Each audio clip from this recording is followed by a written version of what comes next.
Hello students, good morning. You are connected with RK Swaj for Mathematics 10 plus 2. Today we are going to discuss about the chapter probability and exercise 8.5. Question number 5. There are two bags, 1 and 2. Bag 1 contain 3 white and 2 red balls. तो यहाँ पर bag 2 हैं. First bag के अंदर 3 white और 2 red balls हैं. Bag second के अंदर 2 white 4 red balls हैं. A ball is transferred from bag first to second without seeing its color. क्या कहता है? फर्स्ट बैग से एक बाल को उठाया और सेकंड वाले में पुट कर दिया, और जो कि ये ध्यान रखना है कि किसी के विदाउट सीइंग इट्स कलर, बिना उसको कलर को देखे. And then a ball is drawn from the second bag. तो सेकंड बैग से उसके बाद में क्या है, एक बाल को ड्रॉ किया जा रहा है. Find the probability of getting a red ball. तो रेड बॉल ड्रॉ करने की प्रोबेबिलिटी का पता लगाना है. तो इसको हम किस तरीके से लेकर चलते हैं. Red ball can be drawn from second in 2 mutually exclusive ways. Second bag से रेड बॉल का ड्रा 2 तरीके से हो सकता है. Firstly, white ball is transfer from the bag first to second. क्या होता है कि पहले बैग से व्हाइट बॉल को ट्रांसफर कर दें, उसके बाद क्या होगा, drawing a red ball from the second. यानी कि व्हाइट फर्स्ट बैग से सेकंड बैग में पुट करने के बाद सेकंड बैग से रेड बॉल ड्रॉ कर लें. या फिर ऑप्शन आ सकती है कि a red ball is transfer from the bag first to second, कि पहले बैग से रेड बॉल को उठाकर सेकंड बैग से में डाल दें और उसके बाद सेकंड बैग से रेड बॉल को ड्रा कर लें. ये 2 केस बनते हैं, क्योंकि हमने विदाउट सीइंग द कलर की बात कर रखी है इसलिए. तो यहाँ पर 2 इवेंट को हम लेट कर लेते हैं. Let E1 and E2 be the event that a white and a red ball is drawn from bag first and transferred to second respectively. क्या कहा इसने कि 2 इवेंट को लेट कर रहे हैं हम, E1 और E2. फॉर E1 जो है वाइट और जो E2 जो है वो रेड बॉल को ड्रॉ किया जा रहा है फर्स्ट बैग से और उसको ट्रांसफर कर रहे हैं हम सेकंड बैग में. Let A be the event that ball drawn from bag 2 is red in colour. क्या कहा गया है कि ए जो इवेंट है वो ड्रॉ सेकंड बैग से जो बॉल ड्रॉ की गई रेड कलर की, उसको हम इवेंट ए बोल दे रहे हैं. In bag 1 there are 3 white and 2 red balls. तो बैग फर्स्ट के अंदर वाइट बॉल 3 हैं, रेड बॉल 2 हैं. तो सबसे पहले हम बात करते हैं E1 की प्रोबेबिलिटी का पता लगाना है, जो कि वाइट बॉल हो सकती है. उसके बाद E2 को हम रेड बॉल बोल रहे हैं. तो वाइट बॉल फर्स्ट बैग के अंदर कितनी थी, 3/5 हो जाएगी प्रोबेबिलिटी. सेकंड बैग के अंदर अगर हम बात करें, नहीं फर्स्ट के अंदर पहले E2 की बात कर लेते हैं. रेड बॉल की बात कर ले तो रेड बॉल अपने फर्स्ट बैग के अंदर कितनी नजर आ रही, 2. तो 2/5 हो जाएगी E2 की प्रोबेबिलिटी. अब हम सेकंड बैग के अंदर से एक रेड बॉल ड्रॉ करने की वाली बात करेंगे. सेकंड बैग से हम रेड बॉल ड्रॉ करते हैं तो उसको हम ए इवेंट बोल रहे हैं. तो probability of A given E1 यानी कि फर्स्ट बैग से एक बॉल ट्रांसफर की गई सेकंड बैग में जो कि कलर वाइट में थी, तो सेकंड बैग से रेड बॉल किस तरीके से निकाली जा सकती है, 4/7. ये कैसे आया, आप देख पा रहे हो. सेकंड बैग में वाइट हैं 2, रेड हैं 4. तो फेवरेबल केस की बात करते हो तो 4 है, क्योंकि हमने रेड बॉल ड्रॉ करनी तो उसमें तो 4 बॉल है. बट ध्यान दो, 4 और 2 तो नीचे तो आप 6 लिखोगे, बट यहाँ पर 7 कहाँ से आया, क्योंकि फर्स्ट बैग से आपने एक वाइट ड्रॉ करके सेकंड बैग में पुट की थी. तो क्वांटिटी वाइट की बड़ी थी, यानी कि 3 + 4 7 हो जाएंगी. तो ये लिख दिया red ball from the second, हमने when white ball is transferred in it, तो 4/7 निकला है.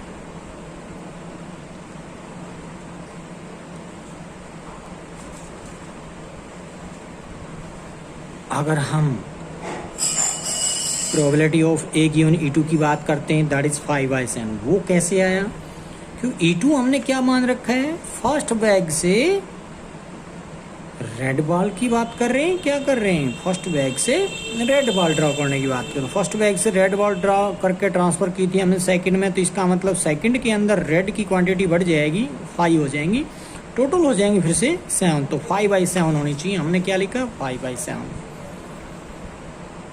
By the law of total probability, probability of A is equal to probability of E1 into probability of A given E1 plus probability of E2 into probability of A given E2। उठा के value डाल देंगे, सबको add करेंगे तो 22/35 मिलेगा। तो ये जो क्वेश्चन हमने अभी अभी फिफ्थ किया था वह जो है सेम ऐसे ही है जैसे कि फोर्थ था, यानी कि एक तरीके से फोर्थ जैसा ही क्वेश्चन था ये फिफ्थ। अब 6 भी बिल्कुल वैसा ही, इसलिए मैं आप पर छोड़ रहा हूँ, ट्राई कर लेना। 7th की बात कर लेते हैं। An urn contain 5 red 5 black balls. A ball is drawn at random. क्या कहा गया है, एक अर्न कंटेनर, बर्तन, पतीला, भगोना, जो मर्जी बोलिए, जिसके अंदर 5 रेड हैं 5 ब्लैक बॉल्स हैं। A ball is drawn at random, एक बॉल को ड्रॉ किया गया है। इट्स कलर इज नोटेड, इसका कलर को नोट कर लिया जाता है। And is return to the urn, और वापिस बर्तन में डाल दिया जाता है, यानी कि बॉल ड्रॉ की, कलर को नोट किया, वापिस बर्तन में ही डाल दिया।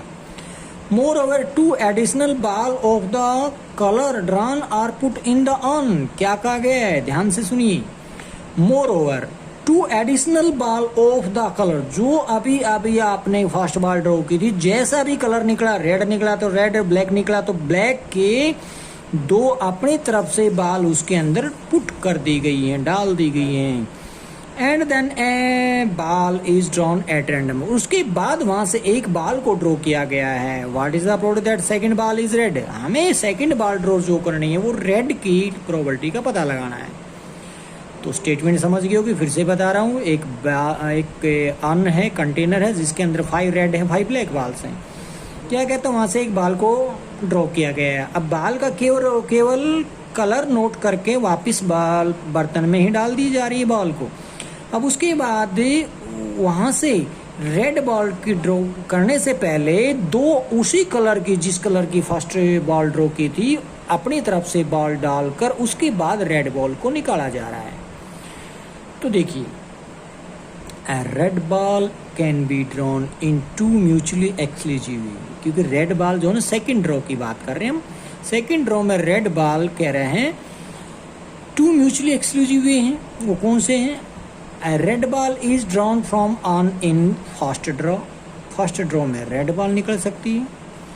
Replace in on with the 2 additional red ball, और बर्तन में जब वापस डाल देंगे तो 2 अपनी तरफ से भी रेड मिलाकर, यानी कि एक तो निकली थी, 2 अपनी तरफ से वापिस उस बैग में, मतलब बर्तन में डाल रहे हैं। And then drawing red ball in second draw, second draw में उसके बाद रेड ड्रॉ कर लेते हैं।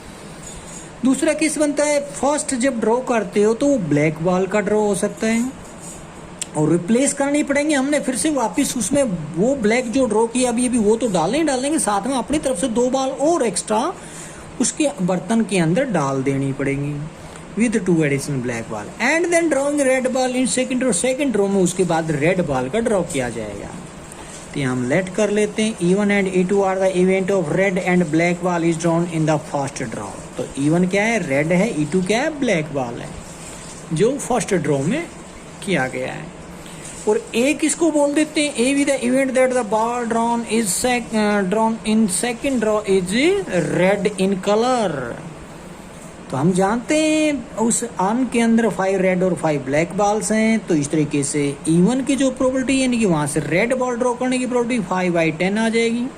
अगर वहां से मैं बात करता हूँ ब्लैक बॉल ड्रॉ करने की, तो ब्लैक की आ जाएगी फिर से 5/10 आ जाएगी, यानी कि E2 की प्रोबेबिलिटी आ गई। अब हमें ए की प्रोबेबिलिटी निकालनी है, जबकि E1 की प्रोबेबिलिटी निकाल चुके हैं, यानी कि E1 इवेंट हो चुकी है।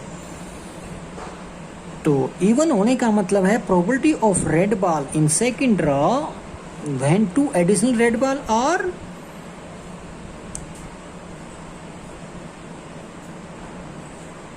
Replaced in on. एडिशन में 2 बॉल हमने उसी कलर की डाल दी गई।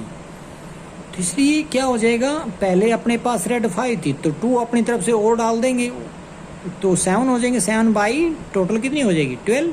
12 क्यों, 10 तो पहले थी, 2 अपनी तरफ से डाल रहे तो इसलिए।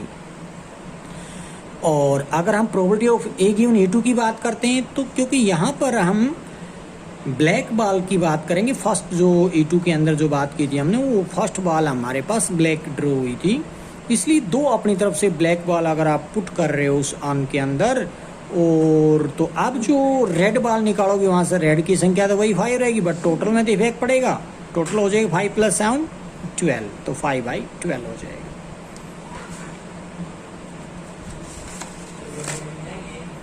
Then by law of total probability of E is equal to probability of E1 into probability of A given E1 plus probability of E2 into probability of A given E2। Value उठाओ, रखो, उनको add करोगे तो क्या पाओगे 1/2।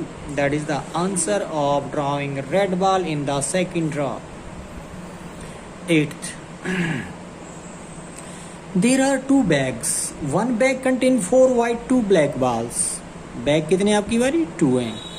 First bag के अंदर 4 white और 2 ब्लैक बॉल की बात करें, सेकंड बैग के अंदर 5 white 4 black balls.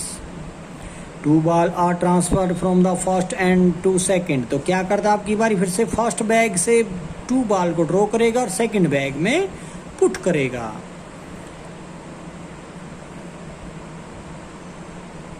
Then 1 ball is taken from the second bag. उसको पुट करने के बाद, यानी कि ट्रांसफर करने के बाद सेकंड बैग से एक बॉल को ड्रॉ किया जा रहा है। Find the probability that it is a white. वो वाइट होगी, इस चीज की प्रोबेबिलिटी आपने पता लगानी है। तो इसको वर्डिंग में हमें क्या लिखना होगा, अ white ball can be drawn from the second bag in 3 mutually exclusive. यानी कि 3 तरीके हैं इसमें, कौन सी, वाइट बॉल ड्रॉ करना जो कि सेकंड बैग से। फर्स्ट क्या होगा, both the ball transfer from the first to second white.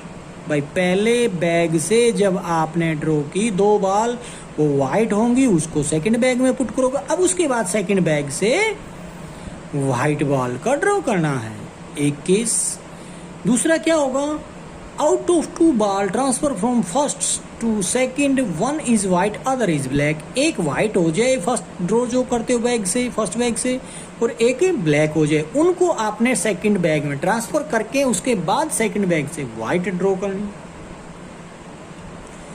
तीसरा case, both the ball transfer from the first to second bag are black. जो फर्स्ट बैग से draw किया था 2 बॉल का, वो दोनों ब्लैक हो सकती है, उनको फिर से आपने सेकंड बैग में ट्रांसफर करना है। सेकंड बैग में ट्रांसफर दोनों ब्लैक होने के बाद फिर से एक वाइट बॉल ड्रॉ करना, वो तीसरा केस हो सकता है।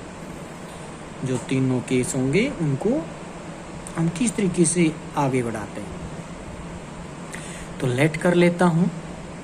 E1 be the event 2 white ball transferred from first to second bag। E2 let कर लेता हूँ 1 white 1 black ball transfer from the first to second, and E3 let कर लेता हूँ the event that 2 black balls are transferred from the first to second bag। और ए event let कर लेते हैं कि सेकंड बैग से व्हाइट बॉल ड्रॉ करना, इवेंट रहेगी ए। तो प्रोबेबिलिटी ऑफ E1 क्या हो जाएगी, तो वहाँ E1 में क्या कर रहे हैं, 2 बॉल ड्रॉ कर रहे हैं हम। E1 में क्या कर रहे थे, 2 बॉल ड्रॉ कर रहे हैं, कौन से हैं, दोनों की दोनों व्हाइट हैं। तो व्हाइट अपने पास अगर बात करें तो कितनी है, 4 है फर्स्ट बैग के अंदर, तो 4C2 अपॉन 6C2 हो जाएगा अगर मैं बात करता हूँ प्रोबेबिलिटी ऑफ E1 की। अब कह रहे होगे ये कॉम्बिनेशन जरूरी है क्या, बिल्कुल जरूरी है, क्योंकि हमें नहीं पता 4 वाइट में से कौन सी 4 वाइट है, मतलब सॉरी 2 जो ड्रॉ किए जा रहे हो कौन सी 2 लेके जा रहे हैं, क्योंकि आइडेंटिकल बॉल है। तो 1 बॉल ड्रॉ करते तब भी मैं तो यही कहूंगा आप कॉम्बिनेशन यूज कीजिए। तो उस केस में 4C1 हो जाती अगर 1 करते तो, और 1 के केस में आप कॉम्बिनेशन लगाओ या ना लगाओ कोई फर्क नहीं पड़ता है, बट 1 से मोर हो जाती है बॉल, तो उस केस में 1 से मोर ऑब्जेक्ट जब भी होंगे उसमें आपने कॉम्बिनेशन लगाना पड़ेगा। इसलिए मैं 2 बॉल जैसे ही बात की तो उसमें मैंने कॉम्बिनेशन यूज किया 4C2 upon 6C2, that is 2/5 combination को तोड़ोगे एक फिर बात कर रहे थे हम सेकंड केस की, उसमें क्या कह रहा था, 2 बॉल जिसमें से 1 वाइट 1 ब्लैक है, तो उस केस में हम प्रोबेबिलिटी ऑफ E2 की बात करते तो 1 वाइट ले ली, यानी कि 4C1 हो जाएगी और 2C1 हो जाएगी, अपॉन में 6C2 ही रहेगी। इसको कॉम्बिनेशन को तोड़ते थे 8/15 मिलेगा। अगर बात करते हैं थर्ड केस की जिसमें बोथ ब्लैक बॉल्स रहेंगी, तो उसमें ब्लैक बॉल अपने पास है 2, तो 2C2 अपॉन में 6C2 हो जाएगा। तो 2C2 अपॉन में 6C2 हो जाएगा। तो वो जो रिजल्ट आएगा ऑन 1 अपॉन में 15, इसको सोल्व करके देखो। तो कैसे किया आपने, MCN क्या होता है आप जानते हैं, 2 फैक्टोरियल अपॉन में कॉम्बिनेशन में क्या होता है 2 फैक्टोरियल इंटू 0 फैक्टोरियल। कैसे 2 - 2 0 फैक्टोरियल, अपॉन में डालना है, उल्टा कर देना है।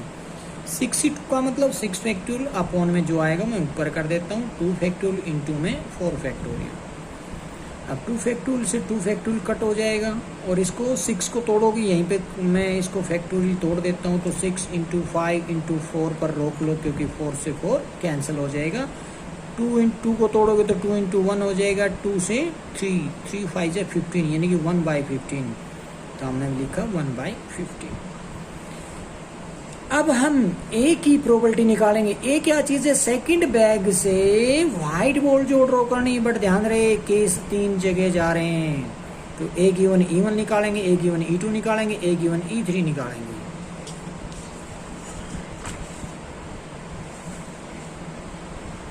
तो यहाँ पे है ए गिवन E1 7/11।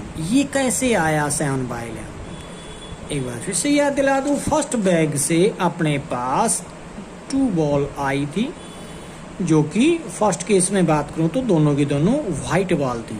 तो इसका मतलब ये हो जाएगा वो सेकंड में चली जाएंगी व्हाइट, तो व्हाइट की नंबर अब जो बनेंगी वो कितनी हो जाएंगी 7 + 4, यानी कि टोटल तो 11, और व्हाइट जो थी वो 7। तो इसका मतलब हमने अब की बार यहाँ से 1 बॉल लेके जाना है, कौन सी, व्हाइट। तो व्हाइट की तो अब की बार अपने पास 7 है, तो 7 अपॉन में 11 डाल देंगे। अब कहोगे कॉम्बिनेशन यहाँ नहीं करोगे क्या, क्योंकि 1 बॉल ड्रा कर रहे हैं, इसलिए कॉम्बिनेशन का कोई फायदा नहीं है। आप कॉम्बिनेशन भी लगाएंगे तब भी कोई फर्क नहीं पड़ेगा। 7C1 अपॉन में टोटल है 11C1, फिर भी यही पाओगे 7/11, जो कि हम पहले ही लिख चुके हैं। उसके बाद ए गिवन E2 की बात करेंगे, तो E2 के अंदर किसकी बात की थी, E2 में क्या था 1 वाइट 1 ब्लैक वाल थी। तो इसका मतलब क्या हो जाए, एक इसमें बढ़ जाएगी, एक इसमें बढ़ जाएगा, तो इसका मतलब 6 और 5 हो जाएगा। हमने निकालनी व्हाइट है, तो 6/, वही रहना है क्या 11, तो 6/11 हो जाएगा। उसके बाद बात करते 2 ब्लैक बॉल, अगर आपने वहां से ट्रांसफर किए तो व्हाइट तो वही रहेंगी, बट ब्लैक में 6 बन जाएगा। तो टोटल तो 11 अब की बार भी रहेंगी, बट यहाँ पर 5/11 लिख दिया जाएगा ए given E3। Then by the law of total probability, probability of E is equal to probability of E1 into probability of A given E1 plus probability of E2 into probability of A given E2 plus probability of E3 into probability of A given E3। इनकी value put करने के बाद आप add करोगे तो 19/33 पाओगे, जो कि आंसर रहेगा कि प्रोबेबिलिटी ऑफ व्हाइट कलर की बॉल ड्रॉ करने की सेकंड बैग से। नेक्स्ट कहते हैं 2 machines A and B produce respectively 60% and 40% of the total number of the item of a factory। एक फैक्ट्री की 2 मशीन जो हैं प्रोडक्शन तैयार करती हैं 60% और 40%। तो उसमें कहते हैं the percentage of defective output of these machine are respectively. इसमें जो इनके डिफेक्टिव आइटम जो 60% जो प्रोडक्शन थी उसका डिफेक्टिव 2% है, और जो सेकंड मशीन यानी कि बी मशीन ने जो प्रोडक्शन तैयार किया 40% का, उस बी वाले का डिफेक्टिव 5% है, यानी कि वो खराब आइटम है। If an item is selected at random, what is the probability that item is defective? First part, second में है नॉन डिफेक्टिव। तो यहाँ पर बहुत ही ईजी है, बहुत कुछ हमें मिला हुआ है, यूँ कह लो ना के बराबर हमें काम करना पड़ेगा, क्योंकि एक तरीके से सबकी प्रॉपर्टी दे रखी है। तो देखिएगा कैसे कह रहा हूँ, लेट कर लेते E1 E2 be the event of selecting on an item product by machine A and B respectively, and A be the event that a selected item is defective। First case क्या लेकर चल रहे हैं, defective लेकर चल रहे हैं। तो E1 की प्रोबेबिलिटी की बात करें तो 60/100 हो जाएगी, 60% का मतलब क्या, 100 में से 60 आया तो इसका मतलब 60/100 दैट इज द प्रोबेबिलिटी उस ऑफ E1। एंड E2 की प्रोबेबिलिटी गिवन है तो एक तरीके से 40/100 लिख देंगे सीधे से। अब बात करते ए गिवन E1 ए गिवन E2। तो ए गिवन E1 क्या चीज़ है, probability that the selected item is defective by a machine क्या हो जाएगा, ए गिवन E1 वो कितनी परसेंट दे रखी, 2%, तो इसका मतलब 2/100 लिख दोगे डायरेक्टली। और ए गिवन E2 की बात करें तो 5% है तो 5/100 लिख दोगे। By the law of total probability, probability of A is equal to probability of E1 into probability of A given E1 plus probability of E2 into probability of A given E2। अब इनकी value उठा के यहाँ से डालोगे तो इनको add करोगे तो पाओगे 32/1000 दैट इज 0.032। दूसरा उसने आंसर मांगा था हमारे से नॉन डिफेक्टिव होने का। अगर वो नॉन डिफेक्टिव होता है तो प्रोबेबिलिटी आप कैसे पता लगाएंगे। तो सबसे पहले हम बात कर रखी थी यहाँ पर कि ए हमने इवेंट लेट कर रखी थी सिलेक्टेड आइटम डिफेक्टिव। अब हम बात करें नॉन डिफेक्टिव की, तो सेकंड पार्ट में लेट कर लिए ए बार, यानी कि वहाँ पर ए था डिफेक्टिव को, तो अब की बारी ए बार लेकर जा रहे हैं। तो ए बार में क्या हो जाएगा, B the event that the selected item is non defective. तो नॉन डिफेक्टिव कितनी हो जाएंगी, क्योंकि डिफेक्टिव उसकी 2% है तो नॉन डिफेक्टिव, जो डिफेक्टिव नहीं है तो 98% हो जाएंगी ना यहाँ से, इसलिए 98% को क्या लिखोगे, 98/100 प्रॉपर्टी आ गई डायरेक्टली। अगर आप सेकंड की यानी कि सेकंड आइटम जो कि बी था उसका डिफेक्टिव रेशियो देखेंगे तो 5% है, तो इसका मतलब क्या हो जाएगा 95% हो जाएंगे नॉन डिफेक्टिव, क्योंकि डिफेक्टिव की रेशियो दे रखे परसेंट दे रखे हैं। तो नॉन डिफेक्टिव 95, क्योंकि 100 टोटल होता है तो 100 में से 5 गया तो 95% हो जाएगा, जिसको आप लिखेंगे 95/100।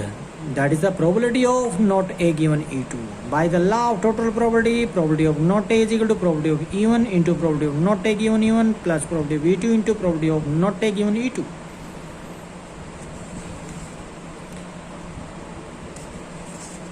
इनकी वैल्यूज डालोगे आप डायरेक्टली उठा के और ऐड करोगे तो मिलेगा आपको 968/1000 या फिर 0.968। Next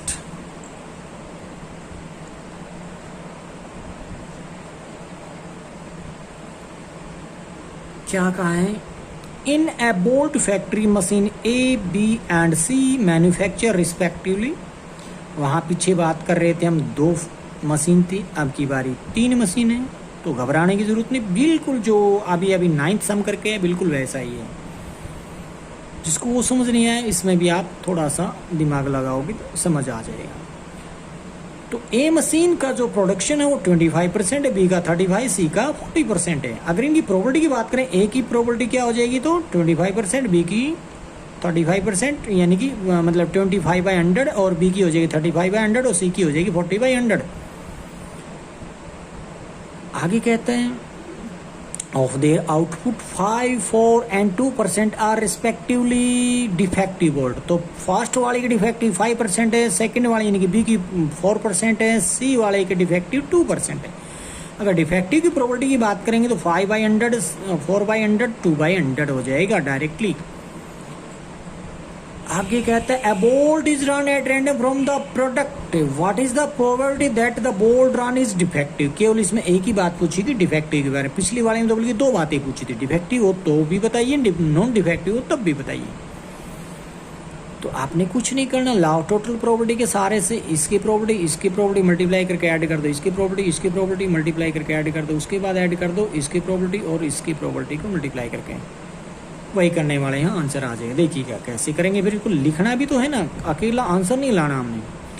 let E1 E2 E3 be the event that the bolt drawn is manufactured by machine A, B and C respectively, and A be the event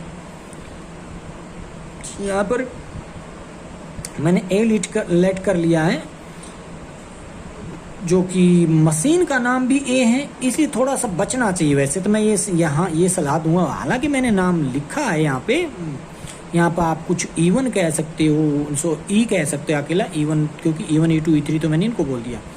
अकेला ई बोल सकते हो, या फिर कोई पी कह सकते, मतलब पी तो नहीं, प्रोबेबिलिटी ऑफ पी थोड़ा सा अजीब लगेगा।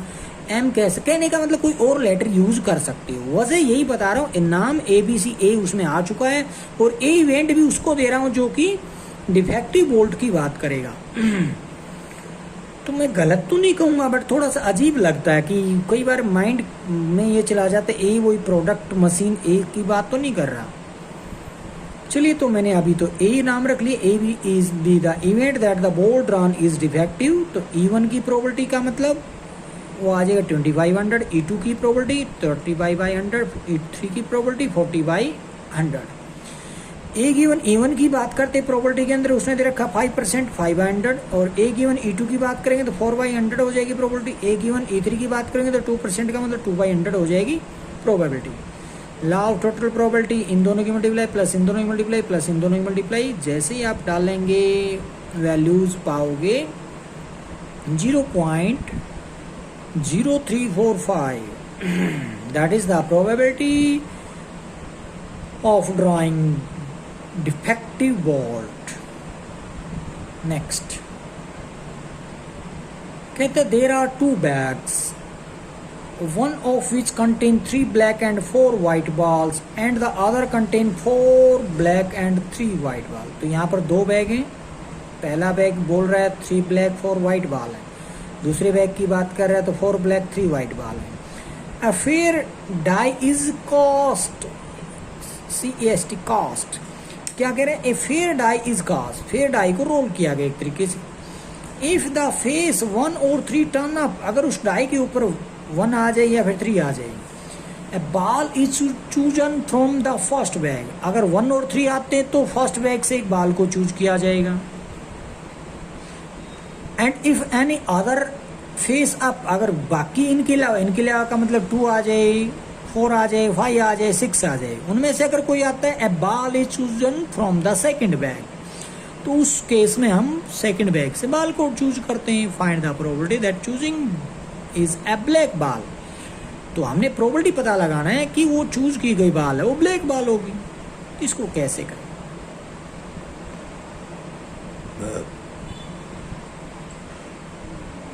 तो यहां देखोगे, A black ball can be chosen in 2 mutually exclusive ways. 2 रास्ते कौन से हैं? पहला रास्ता है the die show a number 1 और 3, किस डाई को थ्रो करते या तो 1 आ जाए या 3 आ जाए। ये तो ये केस हो सकता है। उस केस में अगर 1 आ जाए 3 आ जाए तो वहां से कहाँ से उठाओगे? एक बॉल जो कि ब्लैक ड्रॉ करनी है वो फर्स्ट बैग से उठानी पड़ेगी, लिखा है हमने। Then black ball is chosen from the first bag. अगर इनके अलावा कोई नंबर आ जाए, जैसे कि 2 आ जाए, 4 आ जाए,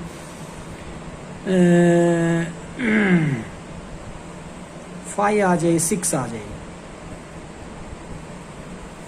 ये नहीं आएगा 2, यानी कि 1 और 3 को छोड़ गया, तो क्या आ जाए 2, 4, 5, 6 आ जाए। And then a black ball is chosen from the second bag.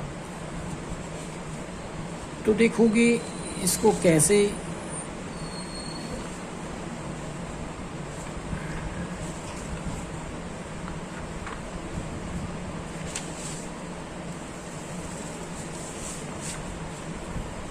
तो इसको मैं कहूँगा लेट करेंगे। सबसे पहले क्या हो, ये रहा, लेट कर लिए। E1 be the event that die show a number 1 और 3। ठीक है जी, डाई जो है वो नंबर शो करेगी 1 और 3। और E2 में क्या चीज है? E2 में आएगा अपने पास 2, 4, 6 और रह गया तो, या 3 की जगह में 6 ले लेता हूँ। 2, 4, 5, 6। उसको अगर ये नंबर आता तो मैं उसको इवेंट E2 बोल देता हूँ। ए लेट कर लेते इवेंट की चूजिंग बॉल जो होगी वो ब्लैक होगी, जो फर्स्ट से हो चाहे सेकंड से हो। अब प्रोबेबिलिटी ऑफ इवन की बात करते तो क्या आएगा, वो अपने पास कितने नंबर आ रहे हैं, या तो 1 आ जाए 3 है, टोटल तो 2 है ना। फेवरेबल केस की बात करूँ, वैसे सैंपल पॉइंट कितने आते हैं डाइस के अंदर, 6 होते हैं, 2/6 इवन की प्रोबेबिलिटी आ जाएगी 1/3। अगर आप E2 की बात करें तो 1 2 3 4 4 नंबर है यहाँ पे, फेवरेबल केस में डाल देंगे, टोटल केस वही सैंपल पॉइंट 6 आएंगे, तो 4/6 that is the 2/3 probability of E2। Now probability of A given even, क्या है ए गिवन इवन, तो फर्स्ट बैग से बॉल ड्रॉ करनी, वो भी ब्लैक। फर्स्ट बैग में कितनी बॉल थी, ब्लैक, ब्लैक की बात करें तो 3 थी, टोटल कितनी थी 4 3 7, तो 3/7 हमने डाल दी। उसके बाद ए गिवन E2 का मतलब सेकंड बैग को सिलेक्ट करना पड़ेगा। 2 6 4 5 अगर आ जाता है तो सेकंड बैग के अंदर बात करें तो वहां पर हमें नजर आ रही है यहाँ पे सेकंड बैग में 4 ब्लैक 3 वाइट है तो ब्लैक तो 4 है फेवरेबल केस, तो 4 बाई टोटल हो जाएंगे 7 है। तो इसलिए लॉ टोटल प्रोबेबिलिटी यूज करते हो तो probability of A is equal to probability of even into probability of A given even plus probability of E2 into probability of A given E2। Values डालोगे, add करोगे तो 11/21 पाओगे। That is the answer of probability of choosing black ball. Next, an unbiased coin is tossed if the result is a head। क्या हो रहा है, एक coin है जो कि अनबेस्ड, अनबेस्ड का मतलब होता है जिसमें कोई खोट ना हो, जिसमें कोई कमी ना हो। तो एक ठीक ठाक क्वाइन है, उसको हमने टॉस किए गए। If the result is head, अगर हेड आ जाता है उसके रिजल्ट पे, यानी कि टॉस करने के बाद ऊपर की तरफ हेड आ जाए, pair of unbiased die is rolled, तो जो एक डाई का पेयर है यानी कि 2 डाई, उन वो जो कि ठीक ठाक है उनको हमने रोल किया। And the sum of the number obtained is noted, और जो डाइस पर दोनों डाइस पर ऊपर की तरफ जो नंबर है उनके सम को नोट कर लिया गया। If the result is tail, अगर रिजल्ट टेल आ जाते, क्वाइन वाला जो टॉस किया था आपने, हेड के केस में तो 2 डाई को रोल कर रहे थे और उनका जो सम आएगा उसको नोट किया। अगर वो टेल आ जाता था, card from the well separate pack of 11 card जो कि 2 से लेकर 12 तक नंबर लिखे गए हैं, उनमें से एक कार्ड को पिक किया गया है। And the number on the card is noted, जो भी कार्ड में नंबर आता है उसको नोट किया जाएगा। What is the probability that noted number is 7 और 8। तो क्या पूछ लिया गया है, नंबर जो आएगा 7 या फिर 8 है, उसकी प्रोबेबिलिटी बताइए। The noted number can be either 7 और 8 इन 2 म्यूचुअली एक्सक्लूसिव। 7 और 8 आने का मतलब या तो इसमें से 7 8 आ जाए या इन दोनों का सम 7 और 8 आ जाए, तो उस तरीके से बात करेंगे हम। तो उसको 2 रास्ते बताए गए हैं, कौन से, एक्वाइन शो हेड आ जाए तो सम ऑफ 7 और 8 obtain on throwing a pair of dice. तो सम 8 यानी कि सम आ जाता है, क्या चीज, सॉरी पहले तो क्वाइन के ऊपर हेड आ जाता है तो सम देखेंगे 7 और 8 कहाँ से आ रहा है। जैसे मैं डाइस के अंदर बात करूँ तो 6 और 1 और 6, 5 और 2 और 5, 3 और 4 और 3, इस तरीके से। यूं 8 की बात करूँगा तो 4 और 4, 6 और 2, 5 और 3, तो हम देखेंगे वो केस इसके अंदर इन्वॉल्व हो जाएंगे। अगर कहते हैं क्वाइन टेल शो करता है, देन फ्रॉम पैक जो कि 11 कार्ड थे 2 से लेकर 12 तक जो लिखा हुआ था, वहां से 7 और 8 को पिक करेंगे, यानी कि 2 ही कार्ड मिलेंगे वहां। तो इसलिए मैं इनको लेट कर लेता है E1 और E2 इवेंट। तो E1 भी the event that head obtain tossing a coin, E2 भी the event that tail obtain on tossing a coin. A event let कर लेता हूं कि द नंबर नोटेड जो किया गया है आइदर या तो 7 है या फिर 8 है। तो E1 की जो प्रोबेबिलिटी आती है तो 1/2 आएगी। कैसे आएगी 1/2, क्योंकि हमने E1 किसको कहा है, अगर वो क्वाइन जो है क्या आ जाता है, क्वाइन पे हेड आ जाता है, हेड की प्रोबेबिलिटी है कि एक क्वाइन को टॉस करे तो 1/2 होती है, टेल की भी 1/2 होती है, तो इसलिए E1 की प्रोबेबिलिटी 1/2, E2 की प्रोबेबिलिटी 1/2 आएगी। अब बात करते हैं कि जो favourable case for the sum of number either 7 और 8 जिसका सम आता है वो ये बनेंगे फेवरेबल केस। 1 और 6 भी 7 होते, 2 5 भी 7 होते, 3 4 भी 7 होते, 4 3 भी 7 होते, 2 5 2 भी 7 होते, 6 1 भी 7 होते। 8 की बात कर रखा था, 2 6 भी 8 होते, 3 5 भी 8 होते, 4 4 भी 8 होते, 5 3 भी 8 होते, 6 2 भी 8 होता है। कुल मिला के हमें कितने नंबर मिल गए? 11। तो 11/36, क्योंकि जो आप 2 डाइस को थ्रो करोगे तो सैंपल पॉइंट तो 36 आएंगे ना, इसलिए 11/36 लिखेंगे हम इसकी प्रोबेबिलिटी।